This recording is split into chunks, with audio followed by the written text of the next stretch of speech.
Bonjour, aujourd'hui une nouvelle vidéo sur Creative Element et surtout pour une mise à jour majeure qui va être très importante pour tout le reste et qui va être importante aussi pour PrestaShop et comment vous construisez votre thème. Parce que là, on a des nouveautés qui vont être franchement vraiment top. Alors, Creative Element, pour ceux qui ne connaissent pas, c'est un constructeur de pages sur PrestaShop basé sur Elementor comme sur WordPress, mais qui a été adapté à ce CMS, à cette solution qui est en vente sur la marketplace de PrestaShop et qui est le module numéro 1 le plus vendu en 2022 et je crois même aussi en 2021. Bon, j'ai déjà une vidéo qui parle de Creative Element et d'autres sur des sujets divers, donc je vous laisse aller voir ça sur ma chaîne. Dans cette vidéo, il y a pas mal de petites choses à dire et il y a eu beaucoup de changements. Donc regardez bien les chapitres en bas si vous voulez voir ce qui vous intéresse. Je vais tout bien caler. On va étudier le changelog du module pour voir un peu les nouveautés. Alors il y a plus de 100 nouveautés, alors des nouveautés, des ajustements sur le module, des corrections de bugs. En fait, il y en a énormément parce que le module n'a pas été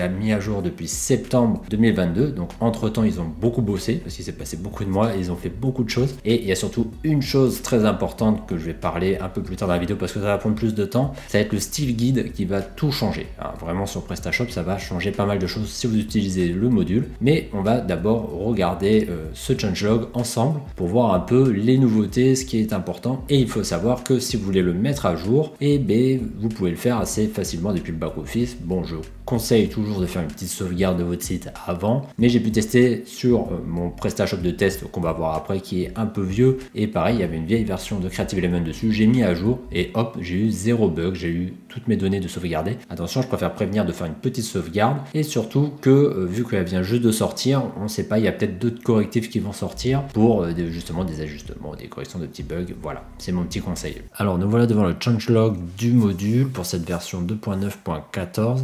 Bon, avant qu'on le regarde en entier, si vous n'êtes pas abonné à la chaîne, n'hésitez pas à vous abonner, à mettre un petit like ou un commentaire, ça m'aide vraiment à créer plus de contenu. Et maintenant, je vais vous parler des principales choses. Donc, on voit que cette version est sortie là le 28 mars. Et si on va un peu plus bas, la dernière version date du 14 septembre 2022. Donc, il y a eu vraiment beaucoup de nouveautés. Si on remonte, alors je vais parler des choses les plus importantes parce qu'en fait, on voit ici que c'est toutes les nouveautés en vert. En bleu, c'est tous les ajustements, des choses qui étaient déjà présentes, qu'ils ont améliorées ou un peu corrigées. Et en dessous, c'est les fixes, c'est tout ce qui était bug qui est arrivé, qui a été corrigé. Donc ils ont fait vraiment une grosse mise à jour. C'est pour ça que je parlais de faire une sauvegarde avant de mettre à jour le module sur votre site, parce que au vu des nouveautés, selon votre thème, etc., ça peut peut-être générer quelques bugs, et on va le voir, je vais en parler dans la vidéo. Donc voilà, c'est juste par conseil. Et donc la chose la plus importante déjà, ça va être que le module est compatible avec PrestaShop 8, la nouvelle version de PrestaShop, qui n'est toujours pas annoncée au moment de cette vidéo officiellement par PrestaShop, mais qui peut être téléchargée et installée. Je vous conseille d'attendre encore un peu avant de partir sur PrestaShop 8, mais elle est quand même disponible au téléchargement et à l'installation. Et du coup, le module est compatible avec PHP 8 et 8.1, ça veut dire qu'en fait, c'est les dernières normes qu'on utilise de toute façon sur un serveur. Donc, en tout cas, ils ont adapté le module pour toutes les prochaines versions de PrestaShop. Déjà, c'est une bonne chose. Ensuite, quelque chose que j'adore et que j'attendais, c'était l'introduction du Dark Mode. Ça veut dire que vous pouvez passer en mode sombre ou en mode clair votre Creative Element en back-office, et là, c'est vraiment génial. Alors moi j'utilise souvent, même sur Chrome, le mode sombre. Du coup, et bien là je trouve ça vraiment plus agréable pour travailler. Surtout qu'au passage ils ont changé un peu l'interface globale, certaines nouveautés, on va dire, d'ergonomie dans le module. C'est vraiment une bonne option, surtout qu'on le retrouve aujourd'hui un peu partout, ce mode sombre ou mode clair. Et pour travailler c'est quand même beaucoup plus agréable je trouve. Mais vous êtes plutôt team mode sombre ou mode clair? Ah, ça m'intéresse. Dans les autres points importants, ça va être Phantasm qui passe de la version 4 à la version 6. Donc ça c'est aussi assez récurrent aujourd'hui. Par exemple, on a le thème Warehouse qui est très utilisé sur PrestaShop qui vient aussi d'inclure la version 6. Mais cependant, cela peut générer quelques conflits. L'équipe de Creative Element a rajouté une option en back-office qui vous permet de désactiver la version 6 si jamais vous rencontrez des problèmes avec votre thème ou avec un autre module. Donc pour rappel, ça permet d'afficher la bibliothèque d'icônes par défaut sur un site. Donc soit un thème ou des modules pour charger une icône autour d'un bouton ou quelque part. De base, Creative Element utilise FontHouse-Sum. Si jamais vous avez des conflits, par exemple si vous avez un module qui utilise la version 4 et Creative Element qui utilise la version 6, peut-être que vous avez des icônes qui peuvent sauter et ils ont permis en back-office de désactiver cette option, donc c'est une bonne chose. Et on va rester sur les icônes parce que avant on pouvait déjà importer nos polices personnalisées et maintenant on peut importer des icônes personnalisées grâce notamment avec des librairies comme Fantastic, Icomoon, etc. Il y a une option exprès dans le back-office maintenant pour les importer et ça permet aussi de changer un peu l'apparence de vos icônes si vous en utilisez beaucoup. Si par exemple vous n'avez pas de pictogramme personnalisé à vous, vous pouvez utiliser des nouvelles icônes pour pouvoir les intégrer sur votre site. Et c'est beaucoup mieux pour travailler que d'avoir juste des icônes basiques que tout le monde peut avoir. Donc c'est assez intéressant d'avoir cette nouveauté et en plus je pense qu'elle va pouvoir se développer à d'autres librairies ou en plus à des icônes personnalisées plus tard que vous avez, même si on peut déjà l'importer grâce à un widget image ou autre. Et surtout que maintenant il y a le support SVG, ça veut dire que les SVG vont pouvoir être transformés vraiment en SVG CSS code en gros, si j'ai bien compris. Et là on va aller encore plus loin que juste gérer une image en SVG. Alors on a aussi quelque chose d'assez intéressant, c'est qu'on peut maintenant importer un widget fil d'Ariane. Donc ça veut dire que le fil d'Ariane de PrestaShop, donc vous savez c'est le petit chemin qui vous permet de passer d'une page à l'autre en haut d'une page, donc qui est très important aussi pour le SEO. Vous pouvez importer un widget fil d'Ariane et surtout le personnaliser entièrement. Donc là vous allez pouvoir le placer où vous voulez sur la page et le modifier complètement. Donc normalement l'idéal c'est d'utiliser un modèle en fait de votre page Creative Element où en fait vous partez de zéro, mais j'ai mis l'idée aux développeurs d'avoir un petit bouton comme le fait de masquer le titre d'une page pour en fait masquer le fil d'Ariane. Alors le masquer et complètement l'enlever pour pas charger deux fois dans votre page parce que sinon on est obligé de travailler sur des modèles où on a vraiment rien du tout, donc ça se gère dans les réglages de la page dans Creative Element, mais en tout cas c'est intéressant parce qu'on va pouvoir personnaliser enfin le fil d'Ariane dans Creative Element. Un autre widget très important pour moi, je trouve, ça va être celui-ci. Ça veut dire qu'on va pouvoir ajouter des sliders, des diaporamas sur nos sections et nos colonnes dans le constructeur de page. Ça veut dire que vous pouvez mettre un texte en avant ou même une image ou faire des montages, ça veut dire une image plus un fond, et avoir un background, donc un fond sur un élément en diaporama. Et en plus de ça, vous allez pouvoir choisir alors, combien d'images vous voulez mettre, la vitesse, la position, la taille du background, la vitesse entre les diapos, mais aussi la vitesse de slide et aussi quelques animations dans quel sens cela doit se passer. Et ça, c'est vraiment très intéressant parce que avant on était obligé tout le temps de mettre des carousels pour faire des sliders et en superposition c'était compliqué pour mettre du texte ou des choses comme ça. Donc là le texte ne va pas changer, c'est vraiment pour mettre un élément et avec un fond animé, mais ça va permettre vraiment de nouvelles choses sur la construction des pages et ça par contre je trouve ça vraiment très bien, c'est vraiment une nouveauté très importante sur ce module. Et là on arrive à la plus grosse partie de la vidéo, ça va être l'introduction du style guide en fait dans Creative Element qui va vous permettre de customiser tout votre thème. Ça veut dire vraiment tous les boutons, les couleurs, etc.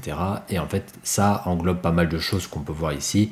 On pourra faire du CSS personnalisé directement pour tout notre thème. Donc là, c'est vraiment une révolution pour moi. C'est vraiment un gros changement. Même si, vous allez voir, il y a des petites choses, je pense, qu'il faut encore améliorer. Et je vais vous montrer ça sur un PrestaShop. Donc, me voici sur un PrestaShop classique que j'ai déjà utilisé dans d'autres vidéos ou dans ma formation. Tout ça, c'est vraiment un PrestaShop de test.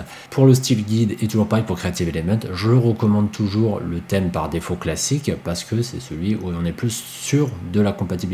Surtout pour le style guide qui va jouer en CSS, bien sûr vous pouvez quand même tester sur un thème premium que vous avez ou autre, mais si jamais ce thème a son propre petit thème éditeur pour changer les couleurs, etc., je sais pas, je pense que ça peut rentrer en conflit. Mais par contre si vous avez un thème premium, que ce soit un thème acheté sur PrestaShop Add-on, sur TeamForest ou autre, Creative Element sera toujours bien pour construire vos pages et notamment justement les pages comme livraison, qui sommes-nous, ou si vous avez un blog comme PrestaBlog, etc.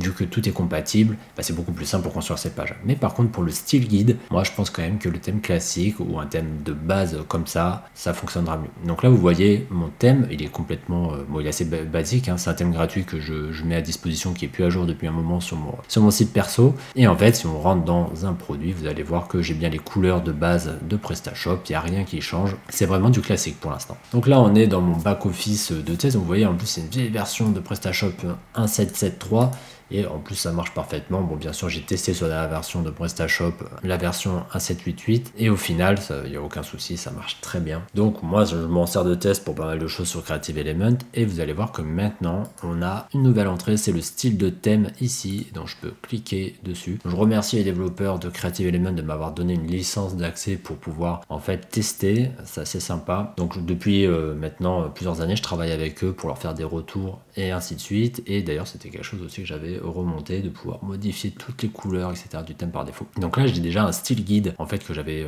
créé pour test. Je vais pas l'activer, je vais vous montrer déjà l'interface quand on ajoute un nouveau style guide sur notre panneau. Je vais mettre style hop test pour vous montrer, puis je vais enregistrer rester, et là je vais faire modifier Creative Element, et là on va avoir une nouvelle interface qui n'a rien à voir avec ce qu'on a d'habitude. Déjà on rentre dans ma bibliothèque, on voit l'interface derrière n'a plus rien à voir avec par exemple le constructeur de page, c'est vraiment un constructeur de page mais pour le style. Et là on voit que si je descends je peux en fait choisir déjà dans ma bibliothèque différents styles guides pour en fait changer les couleurs. On va pouvoir gérer les couleurs du thème, les typographies de chaque titre, les tailles et ainsi de suite. Donc là je vais prendre quelque chose qui change un peu, je vais prendre celui-là, voilà. Comme ça, on a un format avec des boutons marron. On a aussi la taille des icônes insérées. Donc moi, le but de cette vidéo, c'est vraiment pour vous montrer en gros tout ce que ça va changer et aussi le résultat. Et après, voilà, on va survoler un peu parce qu'il y a tellement de choses qu'on peut modifier que c'est assez important. Donc là, je suis dans mon style guide que j'ai importé. Et là, si on descend, je vois que j'ai différentes choses. Donc je vais avoir mes boutons ici, Creative Element, les boutons du thème, les images, le formulaire. Voilà, ça c'est mon style guide global que j'ai importé. Et là, on va voir toutes les modifications. Mais déjà, je vais le mettre à jour et je vais l'activer sur mon site et on va voir à quoi ça va ressembler sur mon site. Donc je reviens dans le back office, je clique sur style de thème, donc là je l'ai, il est bien activé mon style test, et ici je vais cliquer sur ajouter mon style test pour voir en fait le rendu. J'actualise mon site et là on voit boum, déjà pas mal de choses ont changé. Donc il y a des petites choses à caler sur certains boutons, mais je vais revenir en même temps sur mon style, hop, et comme ça on va pouvoir voir la différence. Donc là si je descends, j'avais des codes couleurs, j'avais des typographies particulières, et ici j'avais les boutons de mon thème. Et en fait en un clic, du coup bon là c'est pas, j'ai importé aussi un modèle prédéfini, mais on voit que toute la typographie de mon thème a été modifiée, les boutons ont été modifiés aussi, donc même là dans le footer, bon les liens ils sont encore bleus, donc ça je pense que ça doit se régler. Donc là on a nos boutons, pareil j'ai vu ce petit hover ici, voilà, à modifier, donc là c'est parce que j'ai pas de stock aussi sur le produit, et en fait j'ai pu modifier toutes les couleurs de style en fait par défaut de mon thème. On voit même que le fil d'Ariane d'ailleurs, sans utiliser le widget dont j'ai parlé juste avant, on peut le personnaliser, c'est à dire qu'en back office là on va pouvoir tout modifier, et là on voit qu'il y a par exemple, je prends les boutons parce que c'est plus parlant, entre les boutons Creative Element et du thème. Les boutons Creative Element, c'est quand vous allez construire une page et ajouter un bouton avec Creative Element, il aura directement cette apparence au lieu d'avoir une apparence qu'il avait par défaut dans le module. Alors en fait l'idéal là dans ce modèle ça serait d'avoir les mêmes boutons ici pour après les ajouter directement, mais en fait au final le style guide c'est qu'il va falloir le construire et le faire avant de créer vos pages. Vous allez mettre les polices que vous voulez, les couleurs et ainsi de suite, comme ça quand vous allez construire vos pages et mettre votre contenu, tout va changer. Donc là on voit par exemple le body text, et on va aller ici sur la gauche et on va avoir par exemple les titres qu'on va pouvoir modifier. Donc là je suis dans le body, les titres donc H1, H2, donc il y a aussi quelques changements que vous allez voir dans la mise à jour, que ça soit aussi sur les couleurs. Donc par exemple là sur mon style guide, si je veux aller modifier le titre H2, je peux aller là et par exemple je peux dire mes titres H2 ils seront en 70 pixels, et là on voit que en fait c'est l'aperçu de mes titres H2 sur le site qui vont être beaucoup plus grands. Donc là après c'est des tailles en fait de typo, de fonte, parce que maintenant on va pouvoir choisir aussi des tailles comme ça. Alors soit c'est un bouton des fois, mais c'est aussi pour des textes, on va pouvoir choisir une taille prédéfinie. Là en fait on va pouvoir définir des tailles et des couleurs, donc ça c'est très intéressant. Par exemple aussi le body text, si je clique là, hop, j'arrive déjà sur le body, et là je peux choisir les liens qui apparaîtront dans mes textes. Donc ici je peux après modifier si je veux en fait, donc là on voit que ça change. Et en fait il y aura après les liens du site, et en fait ça va être pareil sur chaque élément. Là si je clique sur le bouton, je vais pouvoir modifier en fait les boutons. Donc là il y a par défaut principal, thème, en fait vous allez choisir quelle couleur de bouton. Donc là si je vais dans thème principal, on va voir les boutons qui sont ici, thème par défaut. Donc là je peux changer le mettre en bleu si j'ai envie, et ainsi de suite. Et donc ça, en fait, ça va changer tout le style sur mon site. Donc ça va être pareil pour les icônes, on va pouvoir faire des modifications. Pour l'instant, des fois, quand on clique dessus, on n'arrive pas directement là dans le menu, donc il faut quand même cliquer dessus. Je pense qu'il va y avoir des petits ajustements et vous allez pouvoir en fait choisir la taille des icônes, les couleurs et ainsi de suite. Les images, ça va être pareil avec rayon de bordure, s'il faut une ombre autour de l'image et ainsi de suite. Vous allez pouvoir changer aussi les champs des formulaires, donc le formulaire de contact. Donc ça, c'est souvent pour le widget. L'arrière-plan, donc effectivement, vous pouvez mettre en fait un fond de couleur de l'arrière-plan ou non. Donc là, par exemple, sur le wrapper, donc en fait, c'est là où se trouve le contenu en général sur le thème classique. Je peux le placer directement en blanc. Avant, on est obligé de faire une manip en CSS et là, au moins, on peut le changer directement. Alors, petite pause dans la vidéo pour vous parler de ma formation Creative Element que j'ai sur mon site, que j'ai créé en 2020 et qui aujourd'hui a grossi au fil du temps vu qu'elle a commencé avec 2 heures de vidéo. Aujourd'hui, on a 7 heures de vidéo et vous avez accès à vie à cette formation. Tous les liens sont dans la description. Vous allez retrouver en fait toute l'utilisation de Creative Element, de l'installation, de comment mettre à jour et plein de petits tips sur la construction de tous les modèles, fiches produits, miniatures produits, pages d'accueil et en plus, j'offre 4 templates à importer dans Creative Element pour construire vos pages. En même temps que cette vidéo sort, je mets une promotion sur la formation, donc je vous laisse tout dans la description en dessous de la vidéo. Après, vous avez la mise en page, donc la largeur du contenu. Donc la largeur du contenu, je vais pouvoir le montrer ici, c'est la largeur qui va de là à là, donc la largeur du container de notre site, donc 1600, donc c'est souvent pour les grands écrans. Si je passe sur du 1004, qui peut être un peu plus simple, je mets à jour, hop, j'actualise, on est c'est sur quelque chose d'un peu plus réduit. Donc là, bon bah j'ai changé mon titrage 2 en taille tout à l'heure dans la vidéo, donc forcément ça fait énorme. Et pareil, on va avoir le fil d'Ariane, le titre de la page, la visionneuse et le CSS personnalisé. Vous allez pouvoir customiser ici en fait votre site directement pour appliquer du CSS sur tout le site. Et là, ça va changer beaucoup de choses. Où avant, on était obligé de faire par page ou par widget. Et là, au moins, on peut appliquer quelque chose directement. Donc pour les couleurs ici, en fait, on va avoir un changement vu que le color picker qui est ici a changé. Donc vous allez pouvoir le personnaliser. Vous aurez les couleurs de base ou celles que vous importez. Et en fait, par exemple, bon là, j'ai rajouté 2 couleurs. Mais si vous avez un endroit, une couleur à utiliser, donc par exemple, je mets un joli violet, et bien en fait, je peux faire plus ici et ça va m'ajouter ma couleur ici dans mon style guide. Et en fait, ça me permet d'avoir le code couleur direct à récupérer s'il y a besoin. Ça me le rajoute ici dans mes éléments pour en fait l'avoir tout le temps à disposition quand je vais travailler un élément, de cliquer sur la couleur directement. Donc il y avait déjà ce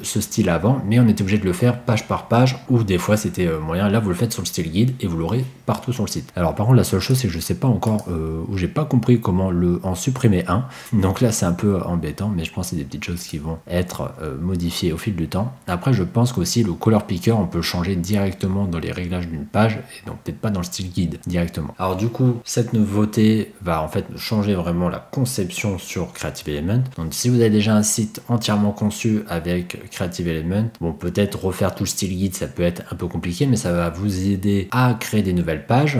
Alors il faut pas que ça aussi modifie tous vos contenus déjà en place. Donc il faut faire attention si vous avez déjà Creative Element, si vous travaillez déjà dessus. Mais par contre, vraiment, ça va vous faire gagner du temps. Ça veut dire que en premier, vous faites tout votre style, vous faites sinon créer une charte graphique par un graphiste, vous faites votre propre charte en fait, tous les éléments. Et après, en fait, vous n'avez plus qu'à créer vos pages sans avoir à faire le style à chaque fois. Et là, vous allez gagner vraiment beaucoup de temps. Donc pour moi, c'est vraiment quelque chose de très important qui va changer beaucoup de choses. Mais du coup, je suis pas sûr que ça fonctionne vraiment ce style guide avec tous les thèmes. Voilà, moi j'ai une petite réserve sur ça. Mais par contre, avec le thème classique, c'est vraiment bien. Après, il y a des petites choses comme je peux voir ici sur la fiche produit. Vous voyez les badges ici.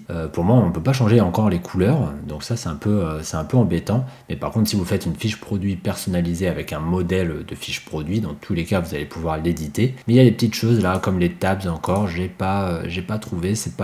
On peut pas les modifier. Mais c'est pareil, si on fait vraiment une page sur mesure de fiche produit, dans tous les cas, on peut le personnaliser. Donc pour l'instant, on est entre deux. Mais si on veut garder totalement l'apparence de base du thème qu'on a, il va falloir pouvoir changer les labels. D'ailleurs, je l'ai fait remonter aux développeurs pour qu'ils changent ça. Et alors les labels ici, les promos, en fait ces petites couleurs orange qu'on peut retrouver. Alors c'est peut-être moi qui n'ai pas trouvé et vous allez trouver vous où c'est, mais pour l'instant j'ai pas vu les modifs. Et pareil, certains liens en bleu qu'on retrouve vraiment directement dans le thème, sachant que en CSS personnalisé, ça se modifie très facilement. Je vous remercie d'avoir regardé cette vidéo, j'espère que ça vous a plu, que ça vous a informé sur sur tout ça, n'hésitez pas à aller en description de cette vidéo. Il y a des liens vers ma formation, vers le module, vers le changelog, vers tout ce que vous voulez. N'hésitez pas aussi à mettre un petit like, un commentaire, à vous abonner pour m'aider à créer plus de contenu. Et je vous dis à la prochaine. Ciao!